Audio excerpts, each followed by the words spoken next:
नमस्कार, सत श्री अकाल, आदाब। एक बार फिर आप तमाम लोगों का स्वागत करता हूं आपके अपने चैनल डीके गुड बुक में। साथियों, कुछ समय पहले हमने एक वीडियो डाला था श्रद्धा मर्डर केस का, जिसमें उस लड़की के श्रद्धा के 35 टुकड़े कर दिए थे आफताब नाम के शख्स ने, जो उसका आशिक था। 3 साल दोनों साथ में रहे। उसके बाद ना जाने क्या बात बिगड़ गई कि वो बात इस हद तक बढ़ गई कि श्रद्धा को अपनी जान गंवानी पड़ी और उसकी जान का जिम्मेदार आफताब आमीन पूनावाला वो लड़का बना, जो उसका आशिक हुआ करता था, जिसके साथ श्रद्धा महफूज महसूस करती थी अपने आप को। वही लड़का उसका हत्यारा बन गया। किसी को पता नहीं था कि ये जो लव स्टोरी है, जो मुंबई से शुरू हो रही है और जिसका दिल्ली में अंत होना है, और इतना भयानक अंत होना है, किसी ने कभी सोचा भी नहीं होगा। यहाँ तक कि श्रद्धा को भी इसके बारे में कोई खबर कभी नहीं हुई होगी कि मुझे लेकर के आफताब के मंसूबे क्या हैं। श्रद्धा के घर वालों ने श्रद्धा को बहुत समझाया, बहुत मनाने की कोशिश की, बहुत सारी बातें कही कि ये जो काम आप कर रहे हो ये सही नहीं है, किसी भी लिहाज से सही नहीं है। लेकिन श्रद्धा ने उनकी एक नहीं मानी और श्रद्धा ने अपनी मनमानी करते हुए आफताब के साथ रहना सही समझा, ज़्यादा ठीक समझा।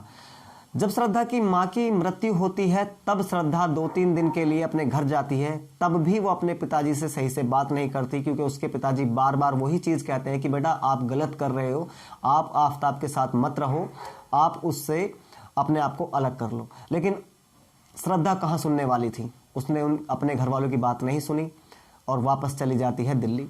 और वापस जाने के बाद 2 से 3 बार कुल अपने पिताजी से फ़ोन पर बात करती है। उसके बाद वो बात भी करना बंद कर देती है। साथियों, यहाँ पर एक चीज़ सामने आती है, अगर हम अपने घर वालों को अपने किसी काम में शामिल नहीं कर रहे हैं, जबकि वो काम एक ऐसा काम है बिना घर वालों के वो सफल हो ही नहीं सकता। मान लीजिए अगर शादी भी करनी होती आफताब से श्रद्धा को, तब भी घर वालों को शामिल होना पड़ता। और अगर घर वालों की मर्जी से शादी होती है तो घर वाले बहुत खुश रहते हैं, बच्चे भी बहुत खुश महसूस करते हैं अपने आप को। लेकिन यहाँ मामला लव स्टोरी का था। इस लव स्टोरी का अंत दिल्ली में हुआ, जैसा आपने पहली वीडियो में देखा। उसके बाद बहुत सारे लोगों को कमेंट भी आए और न्यूज़ चैनल पर भी ये न्यूज़ बड़ी ट्रेंड में चल रही है। पूरे देश को यहाँ तक कि अभी पता लग गया है कि ये मामला क्या हुआ, और इसके ऊपर बहुत सारे चैनल्स, हर न्यूज़ चैनल और यूट्यूब चैनल, हर व्यक्ति इसको दिखा रहा है, इसके बारे में बात कर रहा है, क्योंकि मामला बहुत खतरनाक है। मामला एक ऐसा है जो दिल को कचोड़ देने वाला मामला है। मामला एक ऐसे शख्स का है जिसने वहसी दरिंदगी, और ना जाने किन शब्दों से मैं उसे पुकारूं, उस आफताब को मैं और ना जाने कैसे शब्दों से पुकारूं कि वो किस प्रवृत्ति का व्यक्ति रहा, जिसने अपने ही प्रेमिका के 35 टुकड़े करके और उन टुकड़ों की इस कदर तक बेकदरी कर दी, वो ना जाने कहां कहां उनको फेंका गया। ना जाने उसके टुकड़ों को कुत्तों ने खाया, जंगली जानवरों ने खाया, पक्षियों ने खाया, चील कौवों ने खाया, ना जाने किस किस ने उसके टुकड़ों को खाया होगा। अब इस मामले में पूरी तरह से तस्वीर साफ हो चुकी है। जैसे कुछ लोग पहले कह रहे थे कि शायद आफताब कुछ छुपा रहा है, हो सकता है इसने कहीं गायब कर दिया है, कहीं दूर इसको श्रद्धा को भेज दिया है और श्रद्धा कुछ दिन बाद वापस आ सकती है। ये मनगढ़ंत कहानी बना रहा है कि मैंने इस तरह से टुकड़े कर दिए और लाश को इधर उधर फेंक दिया है। कुछ लोगों की ये मानना था कि शायद आफताब कुछ छुपा रहा है, हो सकता है कि श्रद्धा कुछ दिन बाद वापस आ जाए। एक्सपर्ट्स जो थे, उन्होंने जो काफ़ी दिन से सर्चिंग चल रहा था, सर्च अभियान चल रहा था मेहरौली के जंगलों में, तालाबों में, जहाँ जहाँ आफताब बताता गया कि मैंने यहाँ टुकड़े फेंके, वहाँ पुलिस की टीम आफताब को लेकर के गई और वहाँ से कुछ सबूत इकट्ठा किए। पता ये भी चला है कि कुछ कोहनी की हड्डियाँ, और आफताब ने ये भी बताया कि मैंने जहाँ जहाँ फेंके, जो छोटे छोटे पीस मैंने बनाए थे, वे मैंने तालाब में भी फेंके, मैंने मेहरौली के जंगल में फेंके, मैंने इधर उधर गुड़गांव की तरफ, ना जाने कहाँ कहाँ फेंके। तो जहाँ जहाँ आफताब बताता रहा, वहाँ पर पुलिस जाती रही।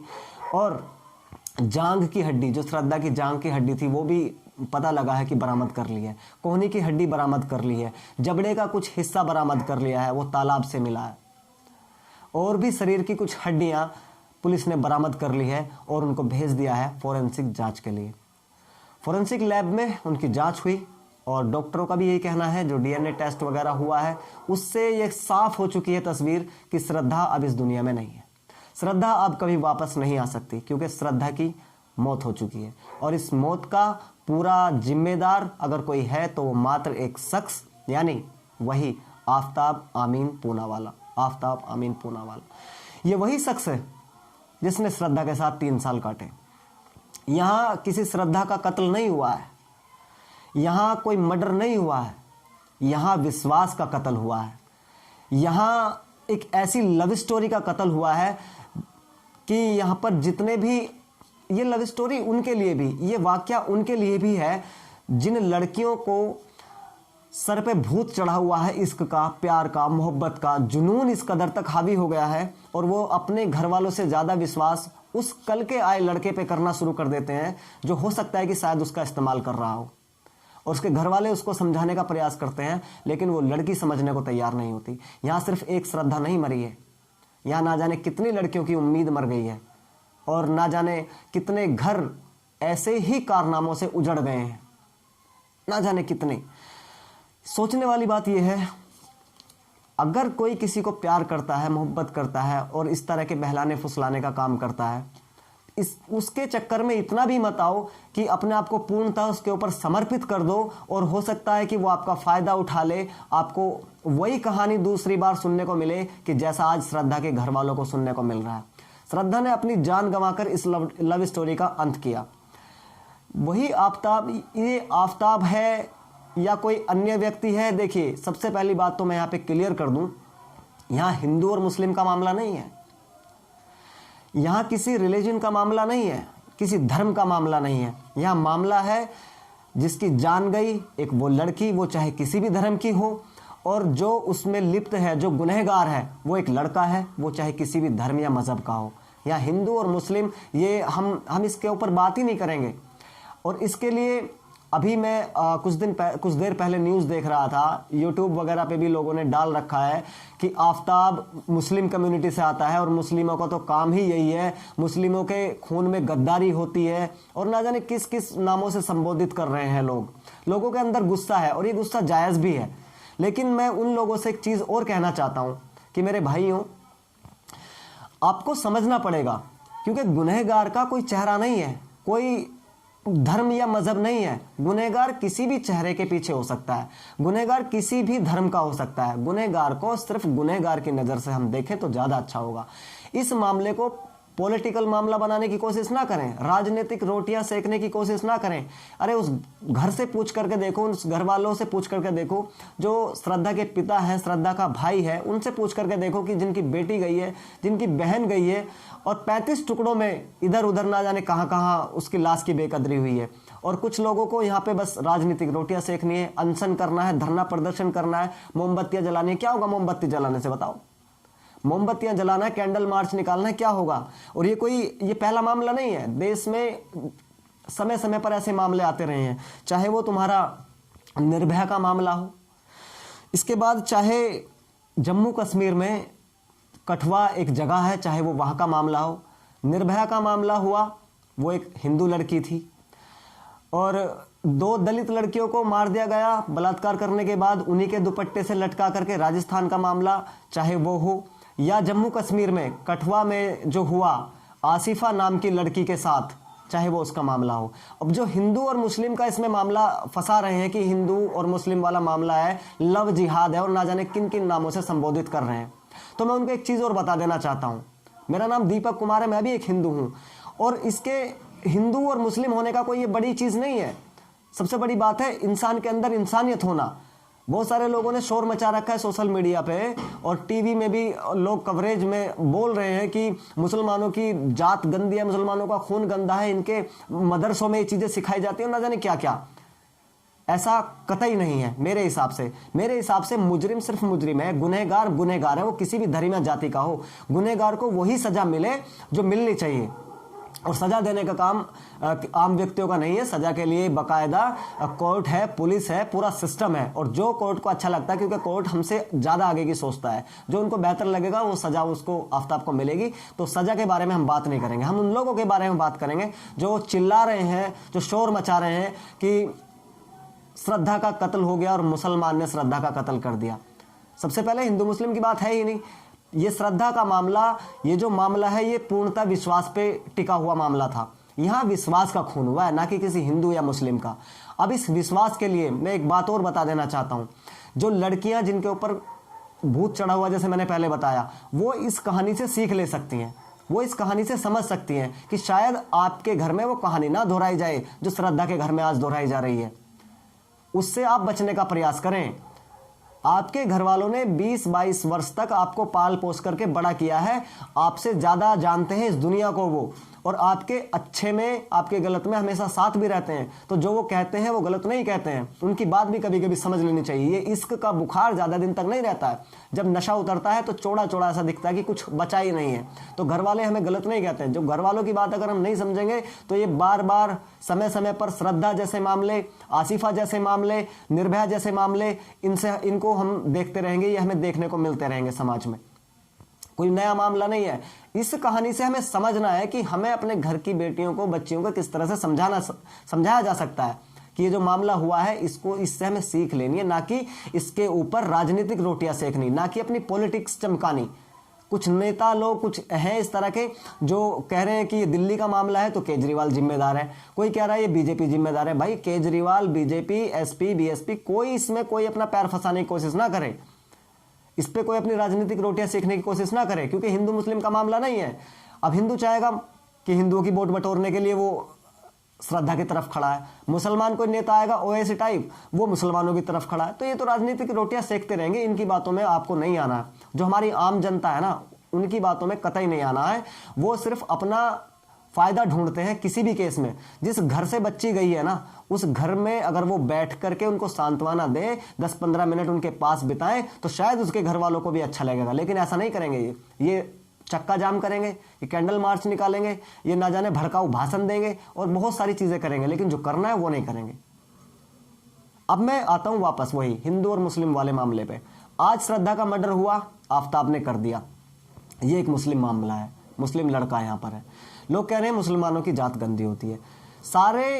हर बिरादरी में एक ना एक व्यक्ति आपको ऐसा मिल जाएगा जो दरिंदा है। अब वो हिंदू में भी हो सकता है, मुस्लिम में भी हो सकता है, क्रिश्चियन में भी हो सकता है, सिख में भी हो सकता है। इसमें कोई बड़ी बात नहीं है। हर धर्म में, हर मजहब में, हर जाति में बहुत सारे लोग अलग अलग टाइप के रहते हैं, सबकी मानसिकता एक जैसी नहीं होती। मैं याद दिलाना चाहता हूं, आप शायद अगर भूल गए होंगे तो मैं याद दिलाना चाहता हूं। 4-5 साल पुरानी घटना है, ये कठुआ की है। जम्मू कश्मीर में एक जगह है कठुआ, वहां पे एक 8 साल की बच्ची का रेप होता है। और 8 साल की बच्ची का रेप कौन कौन करता है, आपको सुनकर के बड़ी हैरानी होगी और आपकी रूह कांप जाएगी। 8 साल की बच्ची होती कितनी बड़ी है। एक 60 साल का व्यक्ति जिसका नाम सांझी राम, वो उस बच्ची का रेप करता है अगवा करने के बाद। पहले उसे अगवा करता है, फिर उसका रेप करता है। फिर उसके भतीजे, उसके भाई और उसका एक लड़का जो भतीजा था, वो पढ़ता था मेरठ। उसको मेरठ फोन किया गया कि एक लड़की है, अगर आपको हवस बुझानी है तो आ जाओ। वो भी आता है, वो भी रेप करता है। पुलिस वाला भी उस बच्ची से रेप करता है। और टोटल 8 लोग उस 8 साल की बच्ची से बारी बारी से गैंग रेप करते हैं। एक दिन तक नहीं, 3 दिन तक, 4 दिन तक, 5 दिन तक लगातार उसका रेप होता है। और यहाँ रेप करने वाले मुस्लिम नहीं है, यहाँ रेप करने वाले हिंदू हैं, सांझी राम जैसे लोग। और वो जो पुलिस वाला है वो भी हिंदू है, जिसने उस 8 साल की बच्ची की असमत लूटी। उसके बाद उस बच्ची को 4-5 दिन तक जब लगातार गैंग रेप होगा, छोटी सी 8 साल की बच्ची, उसकी सांसें टूट जाती है, वो मर जाती है। उसके बाद उसको फेंक दिया जाता है। ये सब रेप करने वाले हिंदू थे, जो आज हिंदू का झंडा उठा करके और जय श्री राम के नारे लगा करके इधर उधर की बातें कर रहे हैं कि मुसलमान ये है और मुसलमान लव जिहाद करता है, मुसलमान आतंकवादी है। आतंकवादी या लव जिहाद ये मैटर नहीं करता। मैटर ये करता कि इंसान कौन है और उसके अंदर इंसानियत कैसी है। मुसलमानों के नाम अगर लें यहाँ पे, तो अब्दुल कलाम साहब हमारे देश में पैदा हुए, उनके जैसा व्यक्ति अभी जल्दी से देखने को मिलता नहीं है। अब्दुल हमीद, जिन्होंने कारगिल की जंग में हिंदुस्तान के लिए लड़ाई लड़ी और अपने आप को निछावर कर दिया। तो ऐसा नहीं है कि हिंदू या मुस्लिम, मतलब हिंदू ही हैं जो इस देश को चला रहे हैं।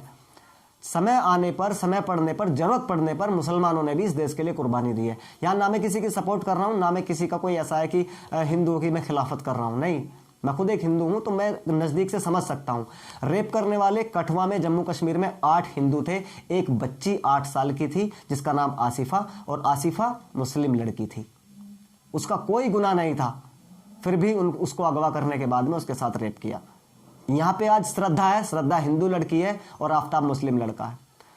कठुआ में भी गैंग के आरोपियों को सजा मिली, जो कोर्ट को सही लगा कोर्ट ने उनको सजा दी, और सिस्टम है हमारा वो सजा देता है। हमारा काम सजा देना नहीं, हमारा काम सिर्फ अपने इस चैनल के माध्यम से लोगों को बताना है, अगर अवेयर करना है, ताकि कुछ लोग समझ सकते हैं तो समझ जाए, अपने घर में इस चीज़ों को अप्लाई करें, बच्चों को समझाने की कोशिश करें कि बेटा क्या सही है क्या गलत है, हम वीडियो देख करके समझ सकते हैं, ना कि हम सिर्फ बकवासबाजी करें और हिंदू और मुस्लिम के बीच में इस तरह की दरारें पैदा करने का काम करें, जो कतई सही नहीं है, सामाजिक दृष्टिकोण से बिल्कुल सही नहीं है। गुनहगार कोई भी हो, चाहे वो हिंदू हो या मुस्लिम हो, सजा सबके लिए एक है, सबके लिए बराबर है। जुडिशियल सिस्टम सबके लिए सेम काम करता है। तो यहाँ श्रद्धा हिंदू या आफताब मुस्लिम इसका मामला नहीं है। मामला यह है कि आफताब आज की डेट में एक मेरी नज़र में दरिंदा है, और ये आफताब ना होकर के कोई हिंदू होता तब भी ये मेरी नज़रों में दरिंदा था, क्योंकि मैं सिर्फ दरिंदे को, मैं गुनहगार को गुनहगार के हिसाब से देखूंगा, ना कि उसकी जाति के हिसाब से। जो उसको सजा मिलेगी वो तो कोर्ट तय करेगी ही। और मैं जो वीडियो देख रहे हैं सभी तमाम लोगों से मैं कहना चाहता हूं, देखिए हिंदू मुस्लिम ना करके हम जमीनी स्तर पे बात करें तो ज़्यादा अच्छा होगा, और जमीनी स्तर पे बात करने का फायदा तब होगा जब हम इस बात को अपने घर में भी रखेंगे। जो हमारी बच्चियां हैं छोटी छोटी, उनको भी समझाने का प्रयास करेंगे, जो बाहर पढ़ने जाती हैं उनको भी बताने का प्रयास करेंगे कि इस तरह की चीज़ों से आपको बचना है, दूर रहना है। और एक बार फिर मैं लास्ट में एक और चीज़ कहना चाहूँगा, मैंने अपने जो मेरी बाकी वीडियो है मेरे चैनल पे, इसके ऊपर मैंने प्रॉपर वीडियो बनाई थी कि प्यार एक सही चीज़ है या पागलपन है। तो अगर मान लीजिएगा किसी के घर में एक बच्चियां हैं जो बाहर पढ़ती हैं, जो जिनका डेली अप डाउन है 10-15 किलोमीटर के दायरे में, या बाहर हॉस्टल में रह करके पढ़ रही हैं, उनको भी आप अवेयर करें, उनको समझाने का प्रयास करें, उनके दिमाग में क्या चल रहा है उसको समझने का प्रयास करें, तब ये कुछ सुधार आ सकता है। वरना इस तरह के मामले, श्रद्धा जैसे मामले, आसिफा जैसे मामले और निर्भया जैसे मामले समय समय पर हमें देखने को मिलते रहेंगे, और इसमें हिंदू मुस्लिम का कोई रोल नहीं है, गुनहगार सिर्फ गुनहगार है। तो सिर्फ इस वीडियो में आज इतना ही, और वीडियो आपको कैसा लगा कमेंट में मुझे ज़रूर बताएं। और हाँ, आप इस चैनल को सब्सक्राइब कर सकते हो, वीडियो को शेयर कर सकते हैं। अगर आपको चैनल का काम पसंद आता है तो सब्सक्राइब जरूर करें।